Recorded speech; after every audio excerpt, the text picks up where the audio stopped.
Hello everybody and welcome to Organian's Puzzle Box. In this tutorial we'll continue our creating our model for the knife and sheath, and in this particular part we'll be going through sculpting in Zbrush, adding details and creating the low and high poly meshes for this knife. We'll also do some light UV unwrapping very quickly just to show you how to basically do it.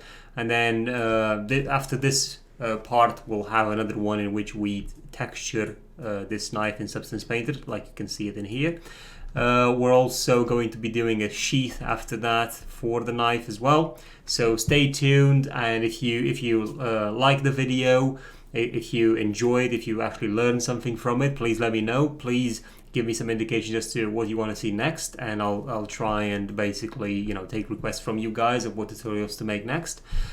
Please, as I said, subscribe and click the notification bell down below, and I hope you guys enjoyed. So here we go. Right, so let's begin with importing our model into ZBrush.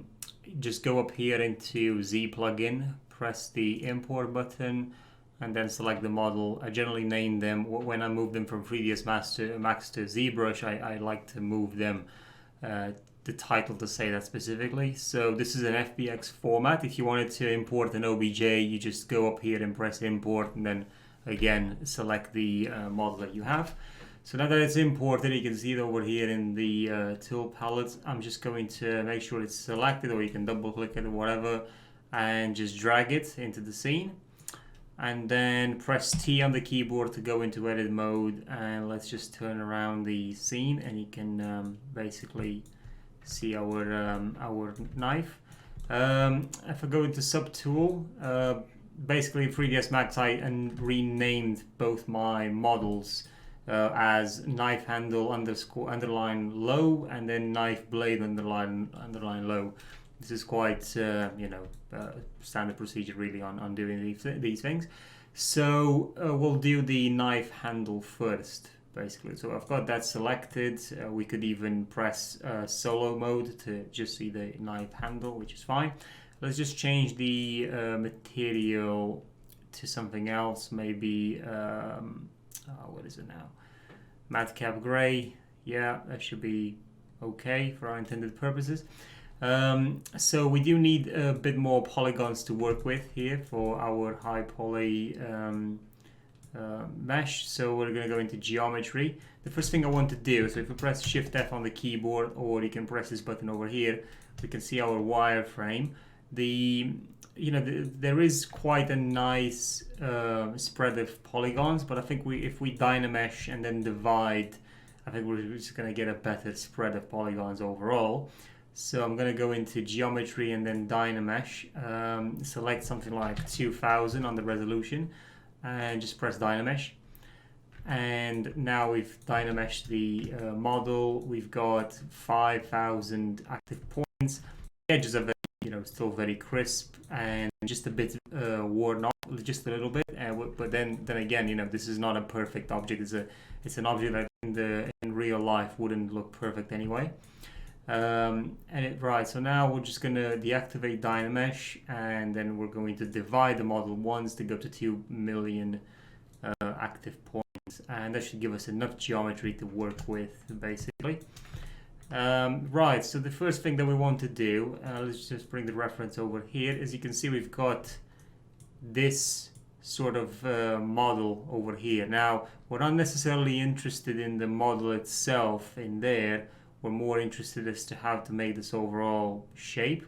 And generally what I like to do is I like to use masking, and then basically inflate the model just a little bit, since inflate or deflate depending on what we're trying to achieve. Looking at this here, I can see it's basically inwards. So we've got this shape here goes inside the knife handle, and then it has this rigid sort of texture to it in order for a better grip. So we're just going to do that. Basically, we're going to mask these areas, and then we'll bring that surface inwards a little bit, and then we'll add some texture to it as well. This program that I've got open here is called Pure Ref. You can download it free from online. It's actually a very good reference program that you can just drag and drop around the screen and just put your reference in there. So I'm just going to put this away now. Let's just start masking now. So we'll start first by going to the transform button over here. And basically we have the active symmetry. Make sure it's on the X axis. And basically what we want to do is, as we mask on one side, we want to basically mask on the other side as well. So when you open masking, so when you press Control, you'll most likely have the mask pen active, which is fine. You know, it works okay. But what I would like you to do is to take the mask lasso, and the reason for that is, if you're using a mouse, this is going to be easier for you to create this shape that you see in the reference, you know, compared to using the mask pen. If you use a pen, if you use a stylus like this, it should be a lot easier to use the mask pen. But I'm just going to use the lasso as well, and basically you want to start adding some you know, masking these areas just like in the reference image. It probably won't come out perfectly. If you want to mask perfectly, then you'll have to basically do a lot more work on that. For example, using the rectangular masking tool.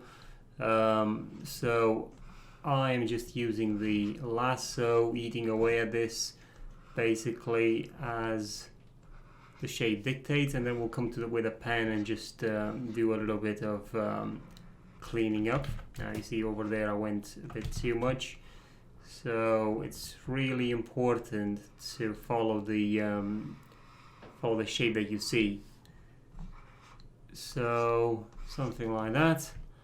And then I know this shape ends around there, so I want to do that. So we're just gonna go now into the mask pen. Let's make the brush a bit bigger. So we'll want to drag rather quickly, like that, and just basically refine the shape. If you press Control and Alt at the same time, you will remove the mask, as you can see what I'm doing right now. And you know, make sure with the active symmetry, this should basically apply on that other side as well of the mesh, which is, you know, got to make sure that happens. You don't want to mask on both sides, because you're never going to get them to match unless you do it this way, or you use symmetry after to basically symmetry the shape. Right, so we've got a bit of masking on this side, which we don't want. Yeah, something like that. And then we want to do the same thing for this end over here. I'm just going to make my brush a bit smaller, and I'm going to show you with the mask pen how you could go around doing this. So drag these shapes rather quickly, and the reason for that is your hand won't have time to stutter if you do that. So if you drag the line rather quickly, you know, but again, it's a bit trial and error, depending on how much experience you've got with a pen. It will definitely help to basically, you know, have, as I said, have a lot of experience with a pen. If you're a digital artist, it should be quite easy for you to do. So I'm just going to mask the insides of this shape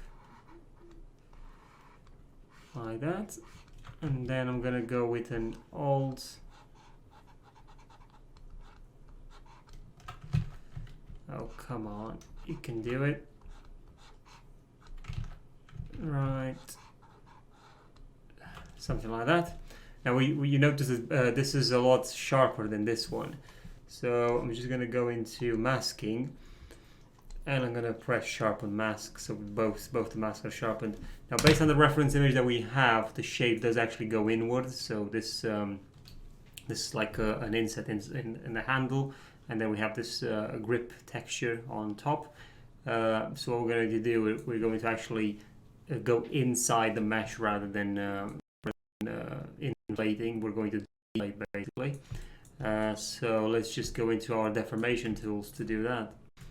So now using the deformation tools that we have at our disposal, we'll have Control pressed and then click on the canvas to invert the mask.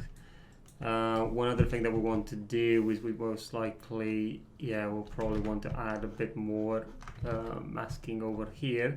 Make the brush a bit smaller so you can, something like that. And then we can potentially do that. What I would also like to do is I would like to create a poly group out of this. So just press Control W on the keyboard, and now if you press Shift F, you'll see that a poly group has been created. That's why we've got a different color there. So now if we press Control and click on, so just have a look, sorry. If you do Control and click on the poly frame, Control Shift click, sorry, on this poly frame, you'll see that it's basically just selected only those shapes that we've made. And if we press Control Shift and Control and click, it will mask these. If we then Control Shift and drag, you see it's now basically inverted that. But if we Control Shift click, it will bring back the area that we masked earlier. And basically now we have the mask once again selected. So I'm just going to do Control click to invert the mask again. We still have the poly frames made. Over into the deform option, we're just going to go to inflate and do -2. And then we'll do the inflate balloon -1. And this should give us quite a nice shape. Let's have a look. Yeah, that's our shape over there. Here now we basically deflated this material on both sides of the handle. You can actually go in there now, and basically if you want, you can start smooth this out, or you can use the same deform tools to say, you could do a polish, and then let's just have a look at what the effect is going to be if we do that. So I've just pressed this is taking a bit of time. So it's smoothed everything out a little bit. The polish feature just smoothed the shape out, which it's not looking too bad. And now what we want to do is we also want to make this hole as in the reference. See, we've got a hole right there, so we will want to make it into our high poly as well. And then after that we can start. Well, actually, what I'm thinking is let's do the texture first, and then we'll do the hole. So for the texture, I've just I've found an alpha that would work perfectly for this. But what I'm going to do is I'm going to show you from the beginning. I've just had a look on the internet to see what would work best here. You could try whatever. You can make your own alphas. It's not really a problem. An alpha being a black and white image where the blacks are, the deepest black will cause no geometry, while the more it goes towards a gray and a white color, it will create more and more height information on the surface of the object, depending on how much you drag. So the first thing we need to do is we need to select the brush that we're going to use. In this case, I'm going to use a damn standard brush. And then make sure it's also set up to drag rectangular on the stroke. And then for the alpha, I've just gone online basically to have a look at some of the some of the references that we can find, and I've selected this one. We could have a look at multiple ones in here. I've just written strap alpha texture. And basically this is what came up with. For example, we could use something like that. So I'm just going to right click it and save image as, and then just press save. And now we're going to go back into Zbrush and basically click on the alpha in this panel over here, and then choose import, and then double click the alpha that we just downloaded. So now when we drag on the mesh, you can see how this is creating an alpha basically. And if we keep Alt pressed as we drag, it will make the geometry basically come towards us rather than go in. So you can see up here we've got Z add and Z sub. We want to be on Z add. Make sure the intensity isn't set up too high. Something like 6 should be fine. Focal shift to -100 as well. So as we drag, you can see how this is basically creating that shape. It's obviously not doing it in the way that we want to. So this is where the polyframe that we created comes into place. So press Shift F on the keyboard so you can see that. Now with Control and Shift being pressed, click on the yellow polyframe so we can basically have these only selected. Now what I want us to do is basically keep Control pressed and press anywhere on the canvas, and that will mask this area. Now with Control and Shift pressed, click anywhere on the canvas to bring back the all of the geometry. So now that we have these selected, we'll just do a Control click to invert our selection, our masking. With Shift hold, with Shift hold down, just rotate so you can basically get on in the side view, basically. So now we want to start dragging our texture in. So I'm just going to make sure that I basically align it in such a way that you've got to match up these textures in such a way that it doesn't look like there's a connection. They connect rather okay. So that means having the same resolution and the same amount of drag. So you've got to be careful with how you do this if you want your alphas to connect properly.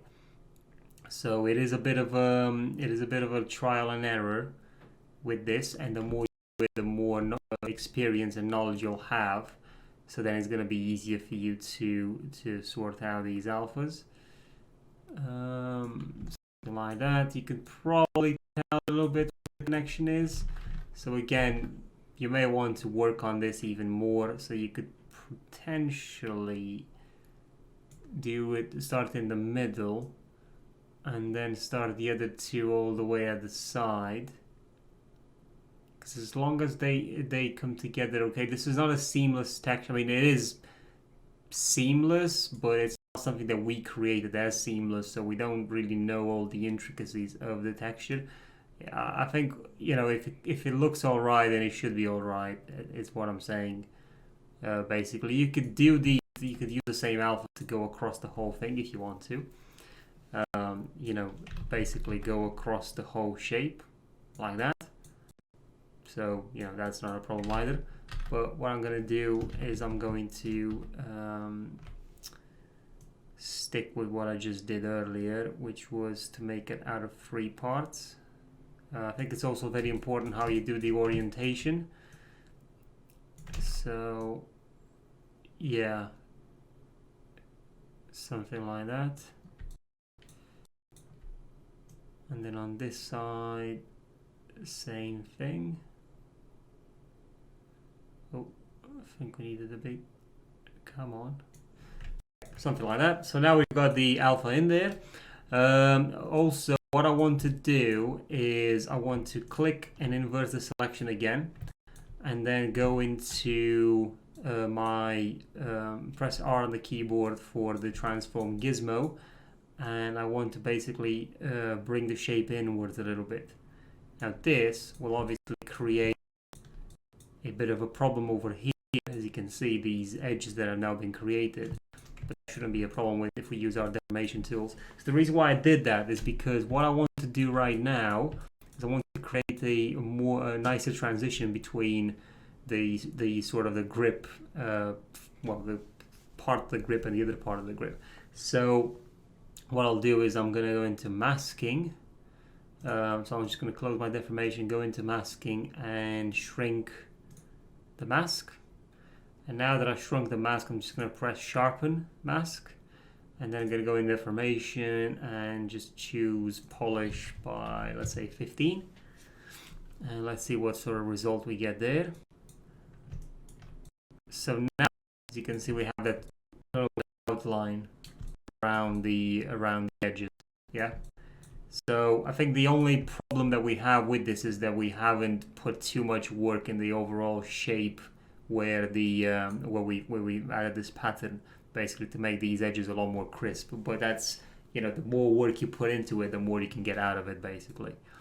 Right, so now we can just do the hole over here, and then so we basically have the hole to make over on that side, and then we need to add this sort of detail here. But again, this could be something that you paint rather than actually do geometrically for a normal map. But you know what, we're just going to use the normal map for that, just to make things a bit easier. So yeah, let's get on with the hole. So for the hole, we're going to use my most favorite tool of all, which is basically Boolean. Right, so what I'm going to do is I'm going to go into my subtools, and then I'm going to select the append button, and then I'm going to click on a cylinder. I'm going to select this amazingly round cylinder. So now I've added the cylinder into the scene, and that's the cylinder right there. Let's just press R on the keyboard and drag over here to just make it a bit smaller, as it is huge. Let's deactivate solo mode. Sorry, I had solo mode active, and that's why I couldn't see the knife, so I didn't know how much to scale it. Right, so I've got it into shape. I've got it where I'm, you know, I've got it at the size that I need. I'm just gonna pull it over here, pull it into the position, roughly the position where I want it. Probably, yeah, around there. Okay. Now, while holding shift pressed, we're just going to rotate on this axis to 90 degrees. And then with this green box here, I'm going to drag, and this will drag the cylinder outwards. We're just going to have to make it a bit smaller, something like that. Yeah, that will work. I'll just drag it out a bit more. So basically, this is going to be our hole. Now, over here in the subtool palette, just select this button over here, which basically makes this into a Boolean operation. It makes this shape be a Boolean operation. And let's activate live Boolean, and see the hole just created. Yeah? So I think that's a very elegant way of dealing with that problem. And you still have control over the whole thing. So you can press W on the keyboard or R or whatever, but let's do W. And now I can basically move my hole wherever I want. You know, I could even control click over here, make another hole, and so on. You can, the live Booleans is, you know, they're great. Honestly, I love it. I love the live Boolean sort of use. Obviously, creates problems with the overall geometry, and it's not useful for low poly modeling, for our low poly model, but it should be fine for our high. Right, now what we want to do is we want to make that sort of circle over here. So we've got damn standard opened, which is good. We're just gonna select this alpha, and we can do a, sorry, make sure you've got the handle selected before you do anything else. So I've got my knife handle selected, and now I want to drag this sort of, so make sure the intensity is quite high. I'm just going to drag this over here. I think something like that. Although it's the sort of effect over here.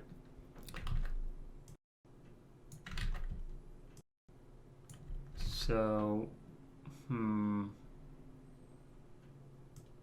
thinking.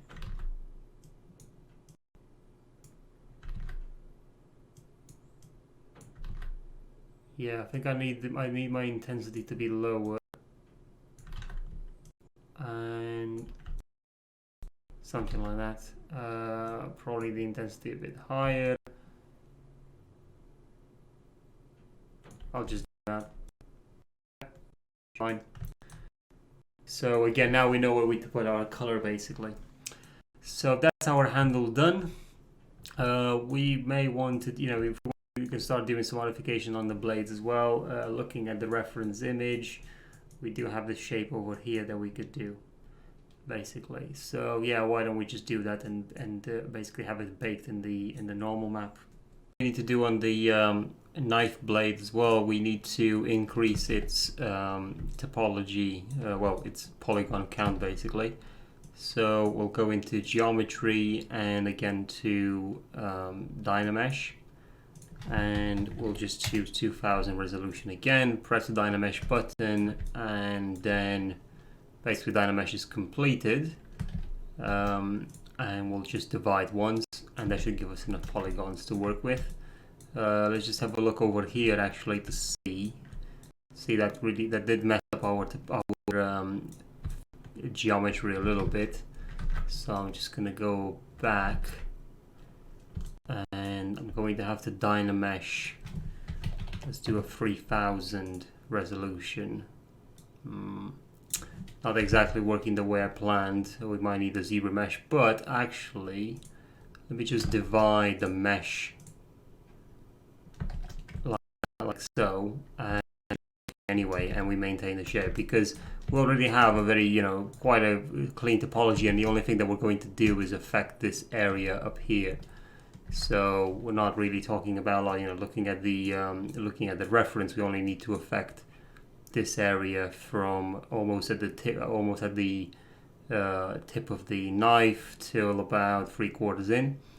So I'm just going to center the knife like that. Make sure we've got the mask curve selected when we keep control pressed, and then we'll just go that way like that. Let's see if that's enough. Now I think we're just gonna have to start from over here.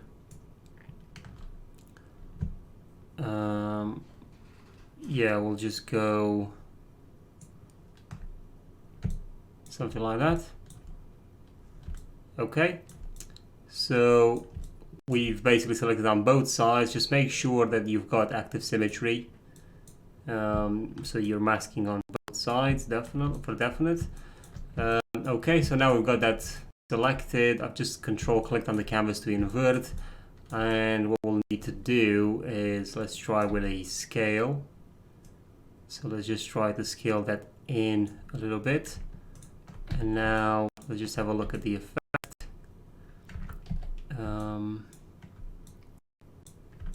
Yeah, it does create a little bit of, it's not very smooth, is it? So I'm just gonna go back a little bit. I want to smooth out our mask basically. So let's just go into the masking over here. Let's sharpen that a little bit. Yeah, I've just blurred it, and now with I'm just going to go to mask pane, and basically what I want to do is I want to position my knife in such a way that I can take away from the mask ever so slightly, something like that end there, and now invert and try to scale it again inwards.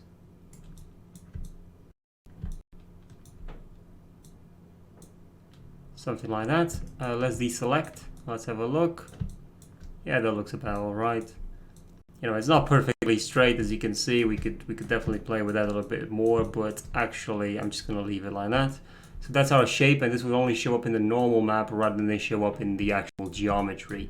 On the other hand, this is all gonna be normal map as well. This side here, the hole on the other hand is obviously gonna be geometry. What we want to do, we may want to use some of our a brush to basically go around these edges and maybe smooth them out a little bit, make them a bit more ergonomical. So for example, let me just go to my subtools and select the knife handle. So with the knife handle selected, I might want to go to BTD, so that's for trim dynamic. And with a pen or with the, you could use the mouse as well if you want to. For some reason my tablet doesn't work. Let me just try it out again now. Come on. Tablet is not alive. Just gonna switch it off then turn it back on. Yeah, I don't know what's happening with the tablet actually.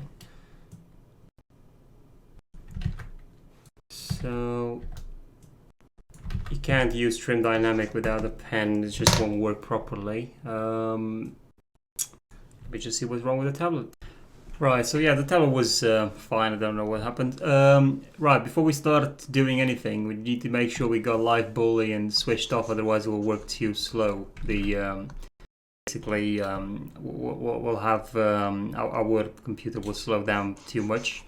So all we need to do now is with trim dynamic selected, we just want to work a little bit on these edges. Now some of them won't need any work. So for example, whatever I did here is not necessarily something that's appropriate because that should be a bit sharp as that's where the metal is. But some of the work that you can do is basically on these sides over here. So you may want to start smoothing some of these out. So, but don't use too much of an intensity. So I'm using an intensity, let's say, maybe of something like 7, and just try it out. But again, whatever is going to work for this, don't overdo it. We've got symmetry active, so whatever we do on one end will happen to the other as well. So basically, what I'm trying to do here is I'm trying to smooth some of these areas where we've got our sort of our leather. I'm sorry, I don't know if it's leather, wood, whatever it's going to be. You know, you can just smooth some of these edges out, make them look a bit more natural. Like if they're too, as I said, if they're too abrupt, too sharp, it will look fake. Which it is a 3D model, but you want to approach realism as much as possible, unless you're going for a more stylized look, in which I can, basically you would want to go for BTA for adaptive, and then you can do some carvings and really start changing this shape to make it more stylized, and that's definitely something that you can do. Right, so I'm thinking that's about done in terms of our ZBrush sculpting of this knife. What we want to do now is, because we've used live Boolean, we do need to make our entire mesh. We need to make our Boolean. We need to convert our Boolean mesh into an actual mesh. So what I'm going to do is we need to come down here to Boolean, and we've got this option saying make Boolean mesh. And that's what we need to do. So we will press that, and basically ZBrush will then do a union remeshing on the whole on this whole model. And once that's done, we can then export our model to be used in 3ds Max, but not before we actually do a decimation. So now that the process is complete, nothing has really changed, and that's because we need to basically add our Boolean model, which is this one. The rest of the parts we can basically just say delete, because we don't need them anymore. We've got our Boolean mesh, which is this one, right? We can deactivate that option. You can see we have deactivated, but we still have the hole in there. So what we're going to do now is we want to go into Z plugin to decimation master, and we want to process current and then decimate it to bring it to a usable amount of polygons. This is going to take a bit. Once we press pre-process current, I'll see you after this is done, and then we'll do the decimate process. So now that the pre-process is finished, we're just going to take our decimation. Let's say we want about 5% of all these polygons to remain. We'll just press decimate current, and now we've got 148,000. Now what I want us to do is check the loss of quality. So if I control Z, this is how it looked like. This is how it looks like now. So I believe it's a bit too much. So what I'm going to do, again, Z plugin, let's do a 15% and decimate current, and 404 1,000 polygons. That was before. This is now. This is actually acceptable. So this is basically what our mesh is going to look like. So yeah, that's 444,000 points. Go to Z plugin, go to FBX export, do an export, and basically wherever you've got your project saved, that's where you need to. So I will name it Zbrush knife to 3ds Max. So basically that's the model that I'm going to import in our previous project in 3ds Max. So this is our high poly, and we've got the low poly already in 3ds Max. We just need to make a few modifications, which is to add this hole over here, and then make sure that the geometry is perfectly aligning, and then quickly UV unwrap the low poly, and then move on to painting the model. So now that we're back in 3ds Max, let's import our model, basically the one that we were working on. Okay, where is it? Right, ZBrush knife to 3ds Max. That's exactly what we're looking for. Just gonna press OK. It should load fairly quickly. So now we've got the model in there. This is our layer explorer. Let's just have a look a little bit. So we'll go to the modify panel for the high poly mesh. And what I want to do is I want to convert this to a editable poly. And once that's done, for some reason that took a bit of time.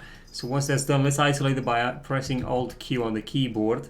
Then press 5 on the keyboard for element mode. I want us to basically select, don't tell me it's actually combined the whole thing, which it seems it has, yeah. Right, okay, well, not a biggie. What I'm thinking is we can either separate this. So in order for us to separate it, we would just go, let's go in left view, for example, and we basically want to get all these polygons that are, they're forming the handle, and separate the blade from, what you call it, basically separate the blade from the handle. And we could do that, but it is going to be a bit of a pain. When I did the live Boolean, basically my mistake was that I should have made sure that the handle and the blade are two separate entities when I made the merger. You can do that by creating a folder into ZBrush, and actually we should be able to do this quite quickly if we want to.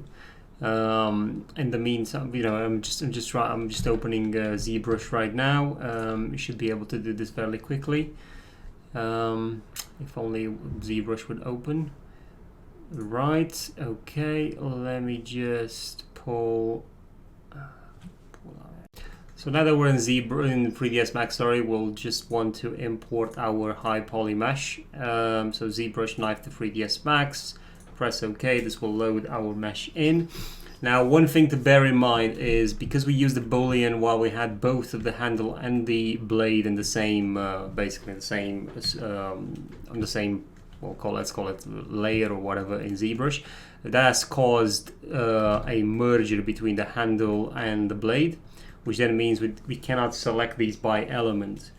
So we can either separate the handle from the blade by selecting all the polygons, or we can merge these two parts of the knife together, which then it won't really matter if the if they're all one model. Basically they'll bake correctly. Each way is fine, because I was going to add everything into one UV space anyway. I'm not going to have two separate UV spaces, one for the blade, one for the handle, unless we wanted some crazy detailing on texturing, which I think it defeats the purpose of this. Right, so what I'm going to do is I'm going to look at the knife handle. That's what I'm most concerned about. So I've just isolated the knife handle and the and the high poly handle. So while having the knife handle selected, I'm just pressed Alt X on the keyboard to make it see-through, so we can basically see through it. If I press F4, this will obviously bring the wireframe up. Now the wireframe is way too distracting on the high poly, so what we're going to do is press F4 to deactivate it. With the knife handle low selected, go into go into default shading over here, press it, and then under the display selected, choose display selected with edged faces. And now we can only see the wireframe of the low poly and not the high one. Right, and what we want to do now is we want to basically create a cylinder, a hole over here. So how do we go about doing this? We'll create a cylinder, basically, and we'll delete its caps, and then we'll connect we'll make loops that are basically going to connect to that circle. So the first thing we're going to do is let's make a cylinder, not a circle, sorry, a cylinder. Something like that, doesn't really matter. This cylinder, I don't need any height segments. Sorry, I don't need any height segments, I do need the height. And then what we're going to do is we will press E on the keyboard to rotate, and we'll make sure we've got angle snap toggle active, and then we'll just move this to 90 degree like that, and then we'll put this into position. We want to basically have it over here, yeah, right over here, where just press R on the keyboard for scaling, and I'm just gonna go into left view so I can position it.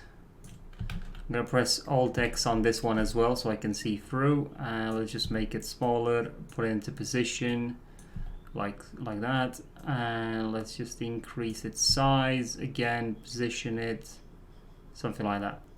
We don't need this many sides. We'll probably go to something like 14. 14 should be enough.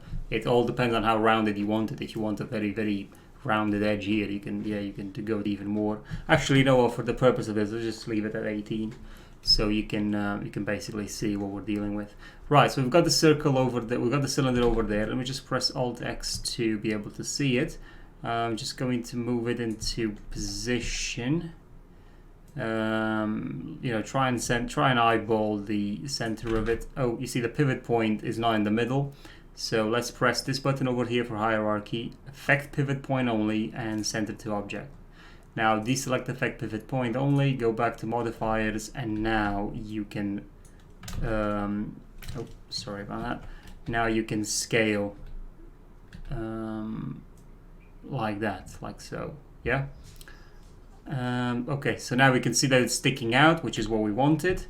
I'm gonna go back into perspective mode.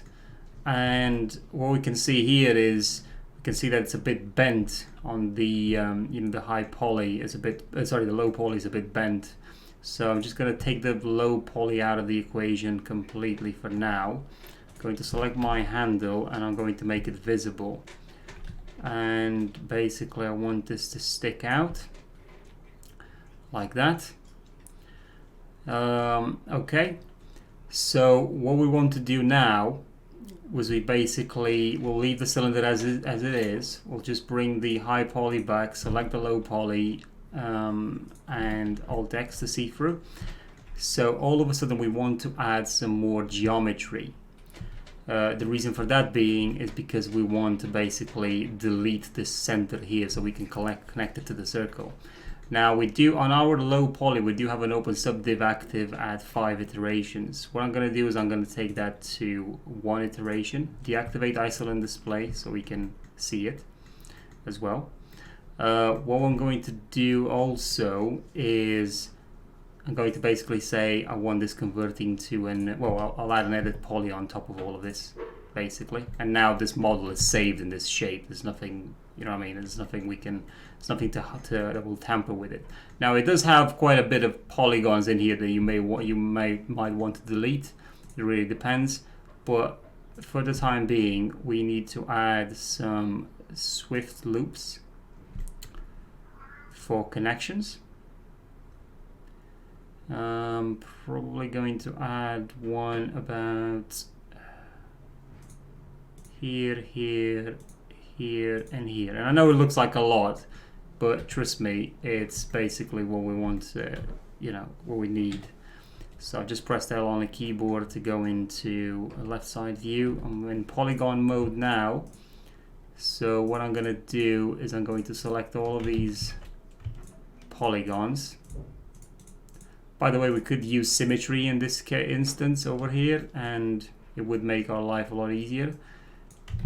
So you see I've got all of those polygons selected over there. I can then, for example, what I can do here is I can move this across and scale across as well. Yeah, like that, see? So we now center it and we press delete, and this gives us this gap basically over here. Now another thing that we may want to do is on this handle, we will want to basically delete the other side and just keep one side only, and then use symmetry on it, so we don't have to do the work twice. So what I mean by that is we'll go into front view, for example, in polygon mode, and we'll select all of this. Basically, let's just press Alt Q so you can see what I'm doing, and then we just delete.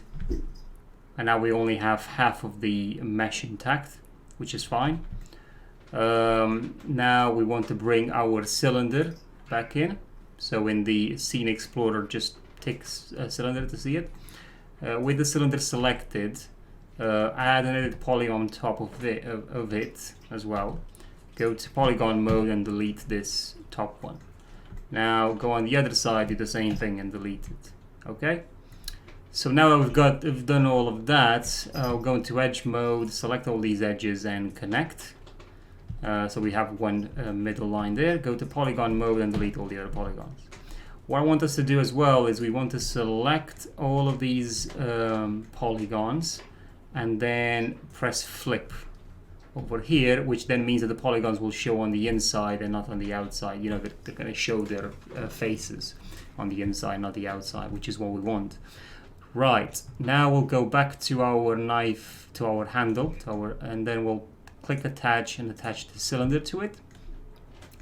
And now we want to basically start bridging these segments. Now you can clearly see there's quite a bit over there, right, on the cylinder. So you do need to add edges to basically be able to connect these.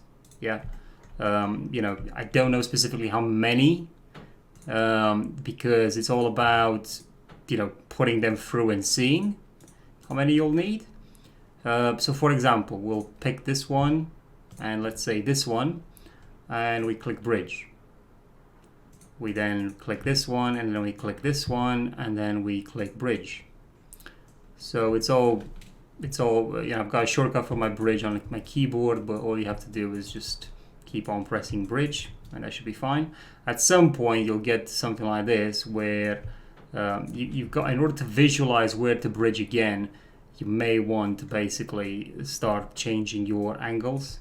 So the size that you're bridging. So for example, over here, you see how I've sort of like skipped some, and don't get me wrong, this may cause issues. As in, I might not have enough lines to bridge everything, for example. So on this side, I did. Here, I'm going to have a triangle if I'm not careful. Over here is the same situation, and over here the same situation, right? Okay. So what can we do to fix this, basically? Well, one thing that we could do is maybe add a loop over here. Which then means with these selected we can do a bridge. So we've now got only these to worry about, and then I can do one around here, and I can do a bridge. Yeah, you can see basically what's happening. Over here I could do a bridge, but I'm gonna have a triangle, and then, you know what I mean, so it's all types of caveats in there. So I'm gonna do one here, which then means that this and this side can unite, and then it also means that this side can unite as well. And we will need to add more geometry over like that. Oh, over here we can do a, go to vertex mode by pressing 1 on the keyboard, press this, press cut, use the cut tool to basically cut through in here, which for some reason doesn't allow me. Okay, allow me now. So this one and this one can connect, and although a bit oddly shaped, this is also, just something that we can cap. And over here we can bridge some more. Yeah, and now we've successfully integrated the cylinder in here. Yeah, which is basically what we wanted. And we can also select it. It's not a perfect loop, but it's close. The only reason why it's not a perfect loop is because of this corner over here and this corner over here, but it is made out of quad, so it's actually quite nice. Right, so now we want to apply a symmetry to this, and we want to flip on the well, this has to be on the x-axis. No, sorry, it has to be on the y-axis. So we now got the hole on both sides, as you can see. Now let's bring our high poly mesh into the fold, and let's have a look if they're all matching, which I believe the shape is almost matching. The only downside is that we did, I think we just need to pull it in a little bit. The low poly needs to be pulled in a little bit like that. But don't overdo it. The details should carry through regardless. From the normal map, but I think that's what we need. Yeah, something like that. Okay, now let's bring the knife blade into the whole situation. Same thing. Got the knife flow selected and only the high poly in the scene. And this should match perfectly because we haven't really done anything to the blade. But one thing that we need to do is decrease our iterations on the open subdiv. Deactivate isoland display and have a look a little bit. Alt Q for just to have a look only at this this mesh, and it's fine. We'll add an edit poly on top so we can save it in this shape and isolation, and we basically have matched our high poly to our low poly right now. But we do need a UV unwrap in order for us to texture it in Substance Painter. So one of the things that normally I do is I take my, for example, this handle here, and when I've done the symmetry modifier, basically, before I would do the symmetry modifier. So I'm going to show you this, but that doesn't really mean that I'm going to follow it through. So I'm going to delete the symmetry modifier just so I can show you what I'm doing. So basically, got the symmetry modifier, which is fine. I would add I've deleted that one. I'm going to do an Unwrap Uvw Map. Yeah. And then open UV editor. This is the editor over here. Let me just make it a bit bigger. Right. So with the UV editor, I would then press 3 on the keyboard to have be in polygon mode. Select all of this. And then right here, I'll press this button to basically, sorry, I would press the quick peel button. Now something is definitely not going very well here. It's because I didn't have all the polygons selected. So press this button over here to allow you to select all the polygons. All right, something's really fishy going on here. I'm just going to select it here. Right, I've got all my polygons selected now. If I do it in the UV map screen, I'll press this button, and this is basically what the program has come up with in terms of UV mapping. So these are all the UV islands. Now, one of the things that I don't like is what it's done over here, you see. So let's be in, still in polygon mode. Let's activate select by angle, 15 degrees. And basically I want to select these angles, all of this like that. and then all of, this as well, like that, and quick peel. Well, actually no, more like press this button over here. For some reason it doesn't want to flatten it by material ID. There you go, it's a bit better, but no, still not what I wanted. Let me just flatten it.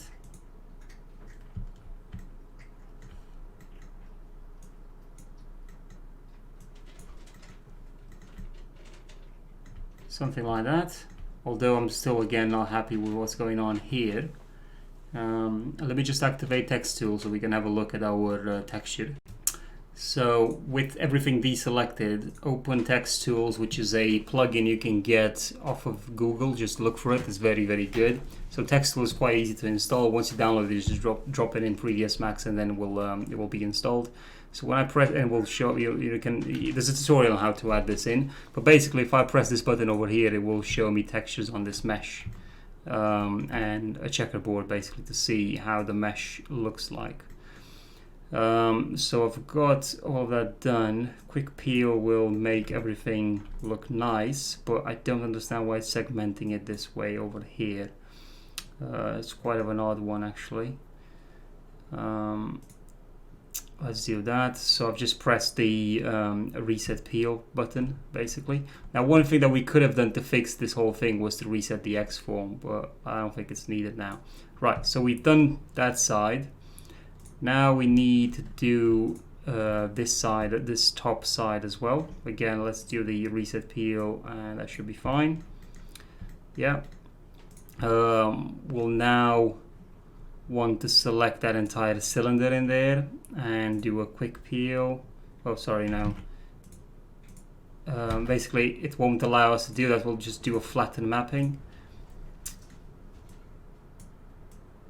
So that's the cylinder in there. You can see where the seams are. It's inside. Nobody will ever see what's going on in there. Not a problem. Okay, we've got this other bit here to do, which for some reason doesn't want to come out.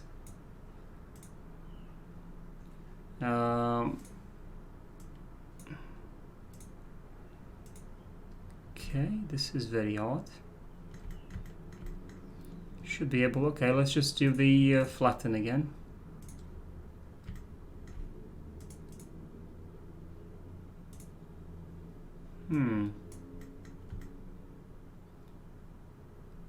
Very interesting.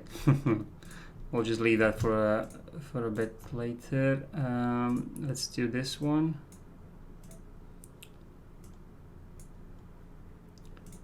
And then let's select this one over here and peel it. And then we just got these sides over here, which basically I want that side taken, and then I've got these over here.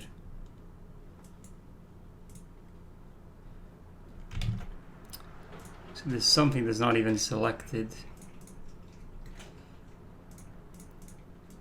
Okay, right, so I just want to know that there's definitely some issues happening with the mesh as I'm peeling it, which is quite an interesting conundrum to look at. I mean, this side was okay, but the other sides aren't so great.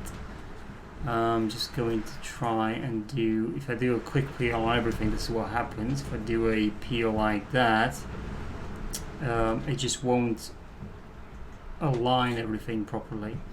So I do believe I need a reset Xform. So with this selected, with the model selected, we'll go over here to this tool button, press reset Xform and reset selected. Yeah. Now we'll go back into our edit poly. We can see that the normal map is okay, as in we have the smoothing groups and everything.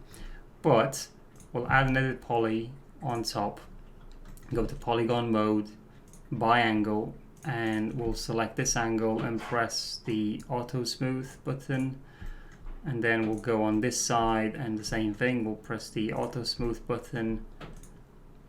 We'll do this one as well, auto smooth,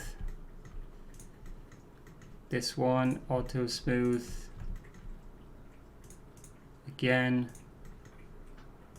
and again, and that should be all of it basically.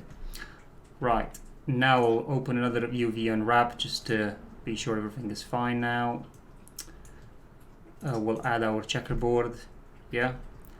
We'll select everything and then do another quick peel, and that's it. Basically now the map is showing correctly. So why do we go through all of this basically? Well, the first thing is we'll definitely want to increase our texture size. So how to do that? We basically we've got these buttons over here. We press them and basically the program will align them however it sees fit in order to get the most texture resolution out of them. Now, don't get me wrong. If you do it automatically like I just did now, pressing these buttons, you're not going to get the best texture resolution out of it. But one of the reasons why we did this before we apply symmetry is because when we apply symmetry, we'll have the other half of the handle at the same texture quality. So I'll show you what I mean. So after we do the unwrap, which is like this, doesn't really matter for now, right? This is just an example. We'll press symmetry, yeah. We'll flip it, so then you can see all of it is like that. We then apply a Unwrap Uvw Map.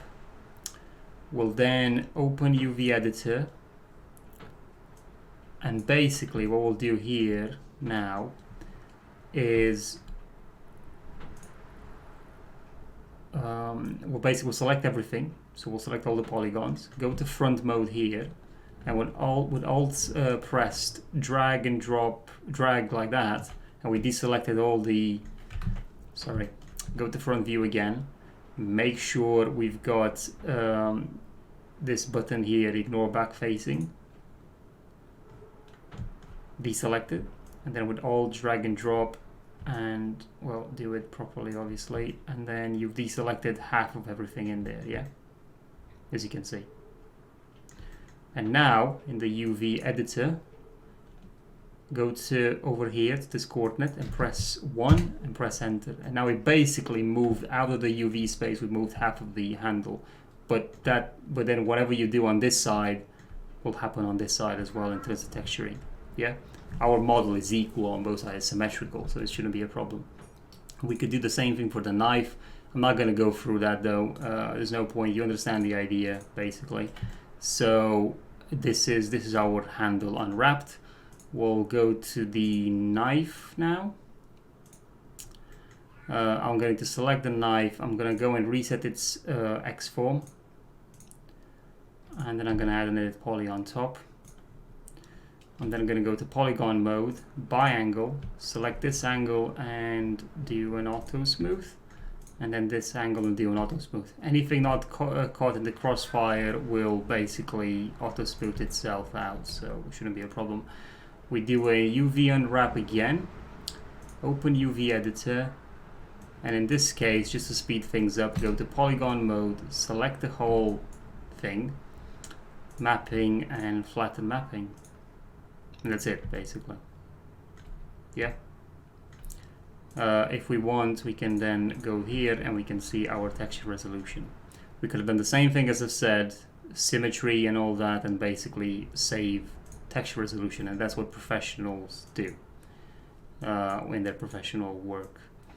So I've just pulled the blades out.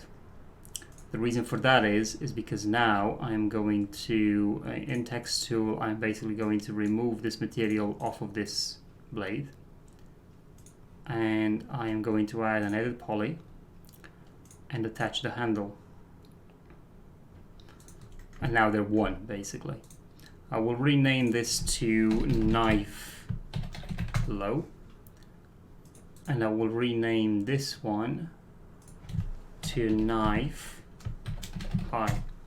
Okay, and now with the knife low selected, we'll add another UV unwrap on top, open the UV editor, and these are basically our UVs. Now, because of the way I've done this, because I've treated it in basically in segments, what I can do is basically I can get these two blades. I need to drag them in here, So I'm gonna make them a bit smaller. Gonna put them in here. This is, by the way, very bad practice what I'm doing. I'm going to rotate them.